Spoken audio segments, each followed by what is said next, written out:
En premier lieu, au-delà de l'aspect technologique, est-ce que vous pourriez nous décrire l'activité de MGI et essentiellement quels sont les enjeux du marché sur lequel vous opérez? Donc tout à fait. MGI en fait est un éditeur marseillais qui travaille sur des solutions de logistique à destination des utilisateurs des ports et des aéroports. Donc c'est une problématique complexe puisqu'il y a beaucoup d'acteurs qui doivent collaborer de façon efficace et rapide, principalement pour assurer une sortie ou une entrée rapide des marchandises, passer les étapes de dédouanement, etc. Donc la rapidité est un facteur important. Donc MGI est une petite structure, 50 employés à peu près, 6 millions de chiffre d'affaires, mais environ 1500 entreprises utilisatrices. Donc parmi ces entreprises, vous avez des manutentionnaires qui manipulent les marchandises, mais vous avez aussi tous les transporteurs routiers qui assurent les entrées-sorties des marchandises sur les ports. Le parc client de MGI aujourd'hui, c'est 13 communautés portuaires réparties en France métropolitaine et dans les dom-toms. Donc une carte pour illustrer ça. Donc voilà. Voilà. Est-ce que vous pourriez nous expliquer en quelques mots qu'est-ce que le projet CI5 pour MGI, à quoi ça lui sert et pourquoi avoir choisi le groupe Thales, qui est un groupe plus connu, on va dire, dans le domaine de la défense et de la cybersécurité? Donc CI5 en fait, est la troisième génération de CCS, de Cargo Community System, développé par MGI. La seconde génération, dont la conception datait du début des années 2000, était atteinte d'obsolescence. Et l'idée avec CI5 était d'en faire une nouvelle version beaucoup plus ouverte, beaucoup plus modulaire et beaucoup plus internationalisable que ne l'était l'ancienne génération. Avec l'idée aussi, dans un second temps, de proposer un certain nombre de services innovants aux entreprises utilisatrices, par exemple pour toujours contribuer à fluidifier les échanges et à fluidifier le trafic des marchandises et le transit des marchandises au sein du port. Pourquoi Thales? Juste, c'était... Donc en fait, Thales a été sélectionné de par son expertise sur l'agilité et aussi de par sa connaissance du domaine du transport au sens large. Même si effectivement Thales intervient surtout sur la partie sécurité, nous avions dans nos équipes un certain nombre de compétences métiers autour du transport de marchandises et donc ça a permis en fait un onboarding beaucoup plus rapide au sein du projet. Alors, est-ce que vous pourriez nous expliquer quels sont les bénéfices pour le client de CI5? Comment est-ce que vous avez construit la solution et est-ce qu'il y a une suite aujourd'hui au projet? Tout à fait. Donc la solution a été designée dès le début en fait avec la sécurité et la scalabilité en tête. Donc nous sommes partis sur des architectures Docker, donc 100% conteneurs. La totalité de la logique applicative de CI5 aujourd'hui est portée dans des conteneurs, donc qui représentent à peu près 200 services web qui sont mis à disposition donc d'une interface cliente, d'une interface EDI et à terme qui pourront être intégrés directement par les entreprises utilisatrices. En second niveau, une fois qu'on a choisi cette architecture Docker, on a fait le choix d'une infrastructure cloud pour l'héberger. Cette architecture cloud, donc c'est un mix en fait. Elle est hébergée sur AWS à Paris, sur la région parisienne. Donc on a un mix de services serverless, donc tout ce qui est messaging, tout ce qui est gestion des logs, etc. sont faits sur des services serverless. Et on a aussi des services managés ou des instances EC2 plus classiques sur lesquelles on a installé un cluster Kubernetes. L'avantage de cette architecture, c'est qu'elle est capable de s'auto-scaler et de s'auto-repairer automatiquement. Typiquement, on a des pics de charge et on est capable, au niveau des clusters Kubernetes, de gérer l'ajout ou le retrait de serveurs de façon dynamique. L'architecture a aussi été conçue pour intégrer dès le début une logique de PRA, donc de reprise d'activité, qui, elle, est sur Dublin. On pense être capable de transférer toutes les données et de repartir dans un délai de 4 heures. C'est-à-dire en cas de crash total de la plateforme parisienne, notre délai pour restaurer, pour reprovisionner l'intégralité de l'infrastructure et la repeupler en termes de données, c'est 4 heures. Tout a été sécurisé tant à Trest qu'au niveau des échanges réseau.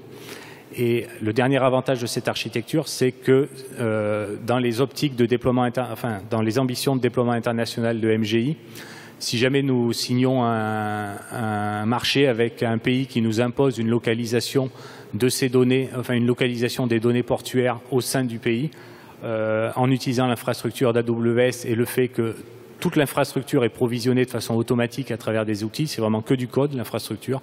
On peut recréer une plateforme ISO de celle que nous avons déployée à Paris en quelques minutes, en fait, en utilisant les mêmes scripts sur une autre région AWS. Étant donné qu'il nous reste un peu de temps, est-ce que vous pourriez décrire un peu plus précisément l'avantage d'avoir une architecture auto-scaling et auto-repair? Qu'est-ce que ça veut dire concrètement dans l'utilisation au jour le jour de l'application par les clients? Un exemple très simple, en fait.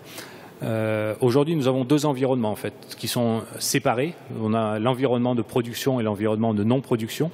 Chacun de ces environnements possède un cluster Kubernetes pour lesquels nous avons pré-réservé un certain nombre de machines. C'est-à-dire que pour bénéficier des meilleurs tarifs d'AWS, nous avons, je n'ai plus les chiffres en tête, mais nous avons prépayé une vingtaine de serveurs sur les 3 ans qui viennent.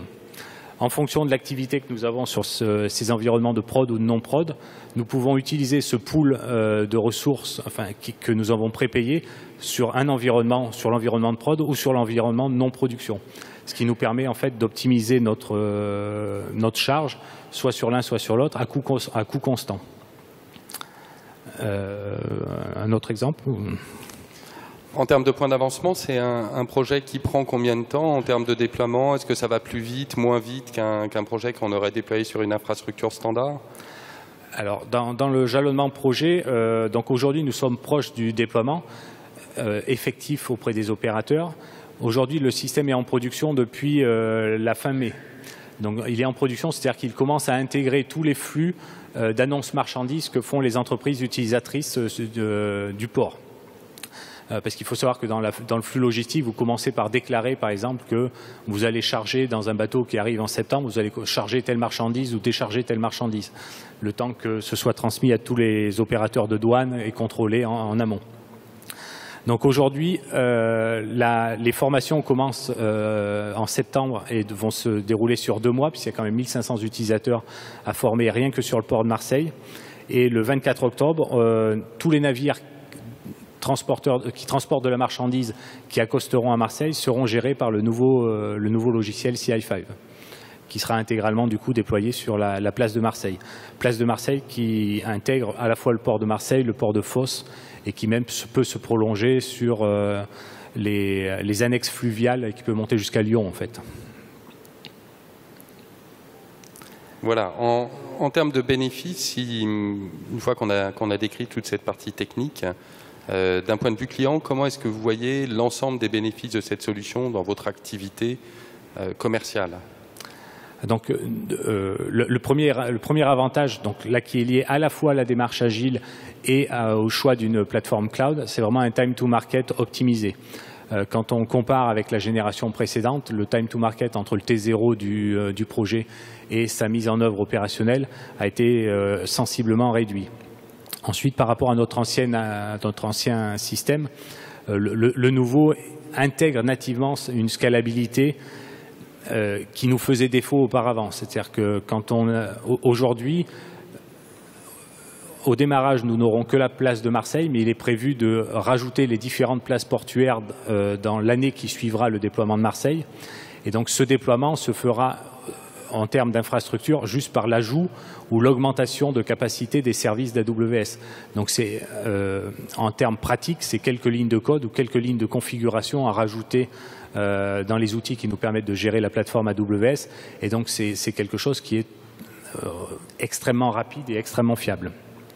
Ce que ça nous a rajouté aussi, donc on en a parlé tout à l'heure, c'est l'idée d'avoir un PRA qui peut également se dériver dans l'utilisation, dans l'installation de la solution sur une autre géographie, les États-Unis, l'Asie, l'Australie, globalement tous les pays où AWS est présent aujourd'hui.